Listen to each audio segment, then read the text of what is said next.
कल्पना करिए आपके पास सब कुछ है, पैसा, सफलता, रिलेशनशिप, लेकिन फिर भी आप परेशान, निराश, लाचार, दुख और उलझनों से भरे। लेकिन दूसरी तरफ एक इंसान जिसके पास न तो बहुत पैसा है और न आपके जितना सफल, लेकिन फिर भी अपने जीवन से संतुष्ट। कैसे? ये एक ऐसा टूल है जो आपके दिमाग की वायरिंग बदल सकता है और आपके इमोशंस कंट्रोल कर सकता है और आपकी पूरी रियलिटी को रिप्रोग्राम। इसे ग्रैटिट्यूड कहते हैं। लेकिन रुकिए, कहीं सिर्फ शुक्रिया कह देने को आप ग्रैटिट्यूड तो नहीं कहते? अगर नहीं तो क्या यह सच में काम करता है, या सिर्फ एक भ्रम है जो सिर्फ पॉजिटिव सोच रखने वाले लोग के लिए ही है? आइए शुरू से शुरू करते हैं, इस उलझन को सुलझाने का प्रयास करते हैं। शायद सुलझ जाए अगर आप सुलझे हुए हैं तो, अदरवाइज उलझन तो हर जगह है।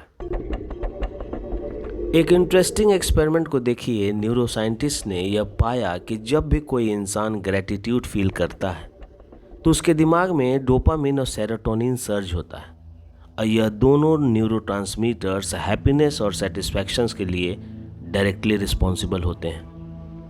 इसके डेली प्रैक्टिस से आपके दिमाग के न्यूरल पाथवेज को परमानेंटली रिवायर हो सकता है। अगर आप इसे रेगुलरली प्रैक्टिस कर लें तो आपका दिमाग नेचुरली नेगेटिव थॉट्स प्रोसेस करना बंद कर देगा और खुशी का एक डिफॉल्ट स्टेट मैकेनिज्म डेवलप हो जाएगा। अगर हम इतिहास के दृष्टिकोण से देखने की कोशिश करें तो ग्रैटिट्यूड सिर्फ एक इंडिविजुअल तक सीमित नहीं है, बल्कि पूरी सिविलाइजेशन का फाउंडेशन बना है। एग्जाम्पल के लिए रोमन एम्पायर को देख सकते हैं। एक समय रोमन सिर्फ विक्ट्री, पावर, टेरिटरी एक्सपांशंस पर ध्यान दे रहा था। तब उनके अंदर और पाने की ग्रीड और डिससेटिस्फैक्शंस बढ़ने लगी। लेकिन जब मार्कस ऑरेलियस, एक फिलोसोफर किंग, ने स्टोइसिज्म जैसे फिलॉसफी को अडॉप्ट किया, तब उन्होंने ग्रैटिट्यूड को एक पावर के रूप में देखा। मार्कस ऑरेलियस स्ट्रांगली बिलीव करते थे जो आपके पास है उसे अप्रिशिएट करना सीखिए, वरना आप हमेशा उस चीज के लिए तड़पेंगे जो आपके पास नहीं है। गौतम बुद्ध ने भी यही सिखाया था कि दुख और पीड़ा का एक बड़ा कारण यह है कि हम जो हैं उससे कभी संतुष्ट ही नहीं होते। उन्होंने ग्रैटिट्यूड और माइंडफुलनेस की इंपॉर्टेंस को हाईलाइट किया, जिसे मॉडर्न फिलॉसफी, साइंस सब ने माना। ग्रैटिट्यूड को आप सिर्फ फील गुड इमोशंस नहीं कह सकते। ये एक पावरफुल साइकोलॉजिकल टूल है जो सिविलाइजेशन और इंडिविजुअल दोनों की थिंकिंग बदल सकता है।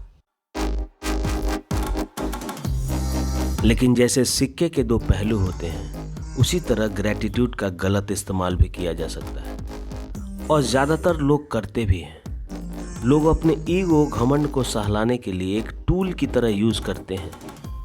एक इंसान जो हमेशा कहता है मैं ग्रेटफुल हूँ, मैं ग्रेटफुल सोचता हूँ, वो अपने सिचुएशंस इंप्रूव करने का मोटिवेशंस खो सकता है। कई लोग ग्रैटिट्यूड को कॉम्प्लेसेंसी का एक्सक्यूज बना लेते हैं, जैसे मैं जो भी कर रहा हूँ बस ठीक है और मुझे ज़्यादा एक्सपेक्ट नहीं करनी चाहिए। ये गलत तरीका है। अगर आप अपने जीवन स्तर को सुधारने का प्रयास नहीं करते, एक बेहतर भविष्य की कल्पना नहीं करते और जैसे हैं उसे ग्रैटिट्यूड एज अ टूल की तरह यूज करते हैं, तो आप गलत कर रहे हैं। इसका एक परफेक्ट एग्जाम्पल मिडाइवल यूरोप में मिल जाएगा। उस समय चर्च की सीख थी, लाइफ में जो कुछ भी हो रहा है उसके लिए ग्रेटफुल रहो, even if you are suffering. यह उस समय एक साइकोलॉजिकल कंट्रोल मैकेनिज्म बन गया और लोग सफर करने लगे। सॉल्यूशंस क्या हो सकता है? ग्रेटफुल का बैलेंस। इस भ्रम में मत रहिए कि आप प्रोग्रेसिव डिससेटिस्फैक्शंस को ही छोड़ दें, बल्कि यह एक माइंडसेट शिफ्ट है जो आपकी नेगेटिविटी से बचाता है, लेकिन आपके एम्बिशंस को मरने नहीं देता। ग्रैटिट्यूड यूज करने से आप ज़्यादा पॉजिटिव, मेंटली स्ट्रांग और इमोशनल स्टेबल हो जाएं, इतना ही काफ़ी है। यह एक कॉग्निटिव रिफ्रेम करता है, मतलब कि जब आप ग्रैटिट्यूड को प्रैक्टिस करते हैं तो आपके दिमाग की डिफ़ॉल्ट नेगेटिविटी बायसनेस चेंज हो जाती है, जिससे प्रॉब्लम पे फोकस करने के बजाय सॉल्यूशंस और पॉजिटिविटी पे शिफ्ट होने लगता है। एक सवाल उठता है, क्या ग्रैटिट्यूड को एक लिबरेशन माना जाए या एक चेन जो आपको स्टेटस को में बांधे रखती है? रियल ग्रैटिट्यूड तभी काम करती है जब वे एक्सेप्टेंस और एक्शंस के बीच का बैलेंस बन पाए, और यही चूक होती है। तो सॉल्यूशंस क्या हो सकता है? Gratitude journaling. आप रोज रात को 3 चीजें लिखिए जिनके लिए आप ग्रेटफुल हैं। ये चीजें कुछ भी हो सकती हैं जो आपके दिमाग के कंडीशनिंग में मदद करेगी। Morning grateful practice. सुबह उठते ही 1 मिनट के लिए ग्रैटिट्यूड फील करिए। स्वास्थ्य, परिवार या कोई भी एक छोटी सी चीज़ जिससे आपको खुशी मिलती है। Reframing problems as opportunity. जब भी कोई समस्या आए उसका एक ग्रैटिट्यूड एंगल ढूंढने की कोशिश करिए। Gratitude visualisations. एक ऐसे मोमेंट्स को विजुअलाइज करें जो आपको ज़्यादा खुशी देती है। यह छोटी छोटी टेक्निक्स आपके दिमाग की वायरिंग को चेंज कर सकती है। इस भ्रम में मत रहिए, हम जैसे हैं वैसे ही रहते हैं पूरे जीवन भर। हर इंसान बदलता है, समय के साथ चीज़ें अपना अस्तित्व खोने लगती हैं और आप खास से सामान्य होने लगते हैं। और यही सामान्य होना ही आपकी ग्रैटिट्यूड प्रैक्टिस कराने में मदद करेगा। अन्यथा आप अपने ईगो और घमंड को सहलाते रह जाएंगे। एक ऐसी झूठी दुनिया में चले जाएंगे जहां आप और आपकी खोखली वास्तविकता एग्जिस्ट करेगी और कुछ नहीं।